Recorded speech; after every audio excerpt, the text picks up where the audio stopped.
అందరికీ నమస్కారం అండి. ఈ రోజున మధ్యాహ్నం 1 గంట ఆ ప్రాంతంలో తెనాలి జిల్లా వైద్యశాల మాచిరి వద్ద నుంచి ఒక ముగ్గురు మహిళలు ఫోన్ ద్వారా తెలిపారు.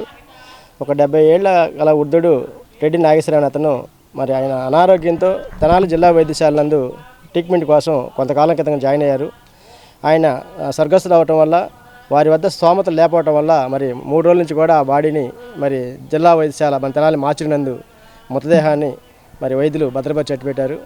వారి స్తోమత లేనందువల్ల వారు మమ్మల్ని కోరగా మరి వెంటనే ఏదైతే మన మహాప్రస్థాన సేవా సమితి సెక్రటరీ గారు అయినటువంటి జట్టి శ్రీరామకృష్ణ గారికి కూడా తెలియపరిచాం. వారు మరి ఫస్ట్ భూస్థాపితం అన్నారు. దానికోసం గుంట కూడా రెడీ చేసాం. మళ్ళీ కాదండి మా సాంప్రదాయం ఇలా కట్టెలు పెట్టి కాల్చాలని చెప్పేసి వాళ్ళు కోరగా వాళ్ళ కోరిక మేరకు వాళ్ళు ఎలా అయితే వాళ్ళ పూర్వీకులు ఏ ఆచారంతో అయితే తీసుకెళ్తారో దానికి ఎక్కడ కూడా తగ్గకుండా మరి యొక్క సేవా సమితి మరి మహాప్రస్థాన సేవా సమితి సెక్రటరీ గారు కలిసి దీన్ని చక్కగా మరి వాళ్ళకి ఏదైతే కోరుకున్నారో వాళ్ళకి దానం అనేది చేయడం జరిగింది. మరి తదుపరి ఈ దానం చేసినాక తీసే అస్థికలను కూడా త్వరలో కాశీకి పంపించి పిండ ప్రదానం కూడా చేయడం జరుగుతుందని చెప్పి తెలియపరుచుకుంటూ ఈ కార్యక్రమానికి